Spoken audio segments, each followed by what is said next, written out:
అందరికీ శుభాభినందనలు. కన్యా రాశి వారికి మనకి ఈ వచ్చినటువంటి ఫిబ్రవరి మాసంలో ఎలా ఉండబోతుందో చూద్దాం. మనకి ప్రధానంగా చెప్పవలసింది ఏంటంటే, రాసుల్లో 6వ రాశి అయిన కన్యా రాశి వారికి ఈ 2026 సంవత్సరంలో ఫిబ్రవరి నెలలో గ్రహాల సంచారం మీకు అనుకూలంగా ఉందా, ఏ విషయాల్లో జాగ్రత్త తీసుకోవాలి అనే విషయాలు ఇప్పుడు క్లుప్తంగా చేద్దాం. కన్యారాశి అంటే అందరికీ తెలుసు, చక్కగా ఉత్తరా నక్షత్రం 2, 3, 4 పాదాలు, హస్తా నక్షత్రం 4 పాదాలు, చిత్రలో 1, 2 మొదటి 2 పాదాలు కన్యారాశిలో జన్మించిన వాళ్ళు కన్యారాశి కిందకి వస్తారు. ఈ నెలలో మీకు ఎన్నో తీపి గుర్తులు మిగిల్చింది గాను, అదే సమయంలో జీవిత పాఠాలను నేర్పేదిగాను ఉండబోతోంది. ఒక మెమొరబుల్గా ఉండబోతుంది, మంచి స్వీట్ మెమరీస్తో ఉంటుంది. కనుక ఏంటంటే, ఈ మిశ్రమ ఫలితాల్లో కూడా అంటే వార్నింగ్ ఇవ్వటం అంటే ఏంటి, మన క్రమశిక్షణ పెంచడం కోసమే ఉంటుంది తప్పితే మనకి అంతిమంగా ఉండే రిజల్ట్ ఫ్రూట్ఫుల్గా ఉంటుంది. అది గమనించండి. జీవితంలో ఎంతో బ్యాలెన్స్డ్గా సాగుతుంది. ఈ నెలలో మీకు ప్రధానంగా వినిపిస్తున్న భోజన సౌఖ్యము. చక్కగా జ్యోతిష్ శాస్త్ర ప్రకారం ఏంటంటే, కంఫర్టబుల్గా విందు వినోదాల్లో పాల్గొంటారు. ఆహ్లాదకరమైన వాతావరణంలో తినటం వల్ల మంచి పుష్టి కలిగి అవసరమైతే ఒబిసిటీ కూడా వచ్చే అవకాశం ఉంది ఈ నెలలో మీకు. మీ ఇష్టమైన రెస్టారెంట్లో భోజనము, శుభకార్యాల్లో విందులు కావచ్చు, మొత్తానికి జిహ్వ చాపల్యాన్ని తీర్చుకునే విధంగా ఈ నెల ఉండబోతోంది. అలాగే కేవలం భోజనం అనుకుంటారేమో, మానసిక ఉల్లాసము పుష్కలంగా ఉంటుంది. కొంచెం ఒత్తిడి తగ్గి మనిషి తేలికబడిందిరా అనిపిస్తుంది. బంధువులు, స్నేహితులు మీ ఇంటికి రావటం, వారితో కలిసి మీరు ఆనందంగా గడపటం, ఇల్లు సందడిగా కోలాహలంగా ఉండటం కూడా జరుగుతుంది. ఇక వృత్తి ఉద్యోగాల పరంగా చూస్తే ఈ నెల చాలా కీలకంగా ఉంటుంది. మీరు చేస్తున్న ఉద్యోగంలో మీ బాధ్యతలు పెరుగుతాయి. పని ఒత్తిడి కాస్త ఎక్కువ ఉన్నప్పటికీ దానికి తగిన గుర్తింపు మీకు లభిస్తుంది. పై అధికారుల నుంచి ప్రశంసలు అందుకుంటారు. ఇక్కడే చిన్న మెలిక ఉంది, ప్రయత్న కార్యాలు ఫలించకపోవడానికి సూచన కనిపిస్తుంది.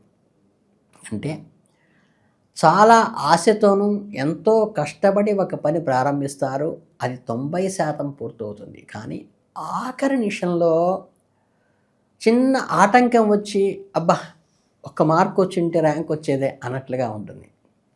మీకు కావలసిన లోన్ శాంక్షన్ అవ్వడం ఆలస్యం కావచ్చు. ఎవరికైనా ఇచ్చిన మాట నిలబెట్టుకోవడంలో కుదరని పరిస్థితి ఏర్పడవచ్చు. అలాగే నేను ఎంత కష్టపడ్డాను కదా, ఎందుకు ఇలా జరిగింది అనే బాధపడేటువంటి ఇన్సిడెంట్స్ కొన్ని జరుగుతాయి. మీ ప్రయత్నం మీరు చేసుకుంటూ వెళ్ళండి, భగవంతుడు అన్నిటికీ నిర్ణయిస్తాడు. ఆలస్యమైనా సరే విజయం మీదే అనే విషయాన్ని గుర్తుపెట్టుకోండి. వ్యాపారస్తుల విషయానికి వస్తే ఈ నెల చాలా సజావుగా సాగిపోతుంది. గతంలోని నష్టాలు ఏమైనా ఉంటే అవి మొత్తం పూడుకుంటాయి. కొత్త కస్టమర్లు వస్తారు. ధన ఆదాయం పెరిగినట్లుగా అనిపిస్తుంది. సుఖమందు జీవనము గడుపుట అనేది మీకు రాసిపెట్టినది. ఈ మాసంలో మీ అవసరాలకు, కోరికలకు డబ్బు లోటు లేకుండా లేదు అనుకునే టయానికి అప్పటికప్పుడు అది సమకూరుతుంది. మరొక ముఖ్య విషయం ఏంటంటే, దూర ప్రయాణాలు, లాంగ్ ట్రిప్స్ కూడా వేసే అవకాశం ఉంది. కనుక మీ ప్రయాణాలు ప్లాన్ చేసుకోకుండా కలిగేటువంటి హఠాత్తుగా ఆఫీసులో పని మీద అర్జెంటుగా అప్పటికప్పుడు తయారయ్యేటువంటి ప్రయాణాలు కూడా వస్తాయి. అవి దూర ప్రయాణాలే ఉంటాయి. దీనివల్ల అలసట, ఒక రకమైన మీకు నిస్సత్తువ లాంటివి ఏర్పడే అవకాశం ఉన్నది. ఎప్పుడు కూడా వాటర్ బాటిల్ దగ్గర పెట్టుకోండి.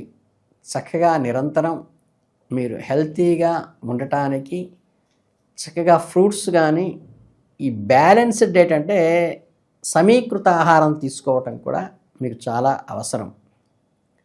ఇక కుటుంబ విషయాలకు వస్తే బంధుమిత్రుల రాకతో ఇటు కలకల్లాడుతుంది. ఈ సంవత్సరం 7వ స్థానంలో శని సంచరించటం వల్ల మీ మాటకు వారు అపార్థం చేసుకోవటము, ఈ స్పౌస్ కానీ, లైఫ్ పార్ట్నర్ కానీ, లేకపోతే బిజినెస్ పార్ట్నర్ కానీ వీళ్ళతో కొంచెం వివాదాస్పదమైనటువంటిది క్రియేట్ అయ్యి దాని నుంచి జాగ్రత్తగా బయటికి రావాల్సిన అవసరం ఉంటుంది. చివరికి సానుకూలంగానే ముగుస్తాయి కాబట్టి భయపడవలసిన అవసరం అయితే ఏం లేదు. ఉద్యోగులకు, ముఖ్యంగా ప్రభుత్వ ఉద్యోగులకు లేదా ప్రైవేట్ సెక్టార్లో పనిచేసే వారికి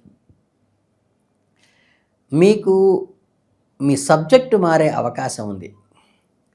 ఇది కొంచెం బాధ కలిగించినా భవిష్యత్తులో మంచి ఫలితాలకి ఇది నాంది అవుతుంది. మీ పని మీరు చేసుకుంటూ పోతే విజయం మీదే. మహిళా ఉద్యోగులకు చాలా ప్రత్యేకం. ఆఫీసులో ఒక ఐడెంటిటీ వస్తుంది. ఈ సమయంలో ఇంటి బాధ్యతలు కూడా కొంచెం బరువు పెరుగుతాయి.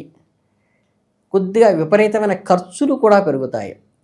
షాపింగ్ మీద, అలంకరణ మీద, పిల్లల మీద ఎక్కువగా డబ్బు ఖర్చు పెట్టవలసిన పరిస్థితి ఆటోమేటిక్గా వస్తుంది. కొంచెం ధైర్యంతో కూడిన పనుల్లో విజయం లాభిస్తుంది. రిస్క్ తీసుకుని చేసే పనులు మీకు లాభాలను తెచ్చిపెడతాయి. కనుక ఏంటంటే మనసును చంచలం కాకుండా, అంటే వేవరింగ్ మైండ్ లేకుండా ఒక స్టెబర్న్గా ఉంటూ నేర్చుకోండి. అన్నెసరీ డిస్ప్యూట్స్కి దూరంగా ఉండండి. మీకు మీరుగా సెల్ఫ్ మోటివేషన్ చేసుకుని ముందుకు వెళ్ళటం చాలా ఉపయోగం. ఈ నెలలో ఎదుర్కొనే చిన్న చిన్న సమస్యలు, అడ్డంకులు అధిగమించేసి మానసిక ప్రశాంతత కోసం కొన్ని పరిహారాలు తప్పనిసరిగా దైవానుగ్రహం చేయవలసి రావచ్చు. కన్యారాశి వారికి అధిపతి బుధుడు కాబట్టి బుధవారం నాడు బుధునికి పచ్చని పూలతో, ఆకుపచ్చని, అలాగే పెసలు నానబెట్టి ఇవ్వటం కానీ, పచ్చ పెసలు పిల్లలకి చదువులో తెలివితేటలు పెరగడానికి కూడా అది ఉపయోగపడుతుంది. శుక్రవారం పూట అంటే లక్ష్మీదేవికి జ్ఞానస్వరూపిణిగా భావించి సరస్వతి, లక్ష్మీ, వినాయకుడు ఉన్నటువంటి మూర్తిని పటానికి అర్చన చేసి ముగ్గురికి అష్టోత్తరాలు చదువుకోవటం వల్ల కూడా ఈ 3 విఘ్నాలకి, ఆదాయానికి, మేధస్సుకి సంబంధించి మీకు అనుకూలమైన ఫలితాలు కలిగే అవకాశం ఉంది. అలాగే మీకు ఈ శని ప్రభావం తగ్గటానికి చక్కగా ఏంటంటే ఈ రెమెడీస్ కంటే కూడా ఎవరైతే వికలాంగులు, నిరుపేదలు ఎవరైతే ఉంటారో, శని దోష కారణంగా సఫర్ అయ్యేవాళ్ళు, వాళ్ళకి మీరు ఇంత దానం చేస్తే, వాళ్ళకి నీడ్ఫుల్గా ఉన్నది మీరు పెట్టడం వల్ల అది అక్కడ తృప్తి పడతాడు ఆయన భగవానుడు. పడి మీకు అపమృత్యు దోషాల నుండి తొలగిపోయి ఆయురారోగ్య ఐశ్వర్యాలు ఆయనే కలిగిస్తాడు. అంటే మొత్తం ఇది 2026 ఫిబ్రవరి నెలలో ఏంటంటే సవాళ్ళు విసురుతున్నట్టుగా ఉంటుంది. అంతిమంగా గుడ్ క్లోజింగ్ ఉంటుంది. దైవ ప్రార్థనలో ముందుకు సాగితే ఆటోమేటిక్గా దైవ ప్రార్థనతో చాలా పాజిటివ్గా, చాలా పర్ఫెక్ట్గా వస్తుంది. అది లేకపోతే కొంచెం క్లమ్జీగాను, అలజడిగాను, నిరంతరం ఒక రకమైన వేవరింగ్లో ఉండి ఎండింగ్ బాగుంటుంది. అది గమనించుకోండి. కనుక ఏంటంటే మీ ఫిబ్రవరి మాసంలో ఇంతకన్నా పెద్దగా పాటించవలసిన నియమాలు ఏమీ లేవు. ఈ చిన్న చిన్న స్తోత్రాలు, జపాలు చేసుకుంటే మీకు నెల అద్భుతంగా అవుతుంది అని తెలియజేసుకుంటూ శుభాభినందనలతో జై హింద్.